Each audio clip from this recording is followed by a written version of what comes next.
கோவா விமான நிலையத்தில் ஹிந்தி தெரியாததால் தமிழ்நாட்டை சேர்ந்த பெண் மிரட்டப்பட்ட சம்பவத்தை அமைச்சர் உதயநிதி வன்மையாக கண்டித்திருக்கிறார். இது குறித்த கூடுதல் தகவல்களை எமது செய்தியாளர் ராஜேஷ் வழங்க கேட்கலாம். வணக்கம் ராஜேஷ், விவரங்கள். வணக்கம். கோவா விமான நிலையத்தில் பாதுகாப்பு வீரர் ஹிந்தியில் பேசியது புரியவில்லை என்று தமிழ்நாட்டை சேர்ந்த பெண் ஒருவர் கூறிய போது, அவர் குழந்தையுடன் வந்திருக்கிறார் என்றும் பாராமல் ஹிந்தி தான் தேசிய மொழி என்றும் இது கூட தெரியாதா எனவும் கூகுள் செய்து பார்க்க சொல்லி வற்புறுத்தி மிரட்டிய சம்பவம் வன்மையாக கண்டிக்கத்தக்கது என அமைச்சர் உதயநிதி ஸ்டாலின் தன்னுடைய சமூக வலைதள பக்கத்தில் தெரிவித்திருக்கிறார்.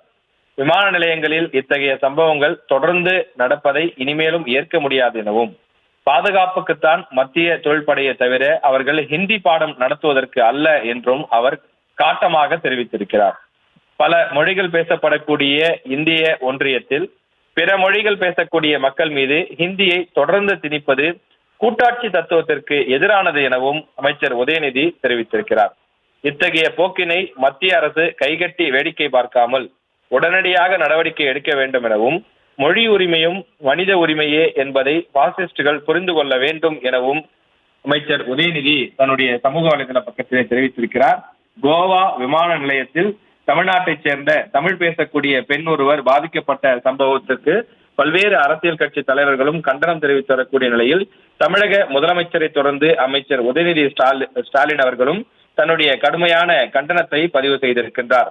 எனவே இந்த பாதுகாப்பு படையில இருக்கக்கூடிய வீரர்கள், குறிப்பாக விமான நிலையத்திலே பணியாற்றக்கூடிய அந்த வீரர்கள் பாதுகாப்பு கொடுக்கக்கூடிய பணியைத்தான் செய்ய வேண்டுமே தவிர இந்திதான் தேசிய மொழி என்று பாடம் எடுக்க கூடாது என உதயநிதி ஸ்டாலின் அவர்கள் காட்டமாக தெரிவித்திருக்கிறார்.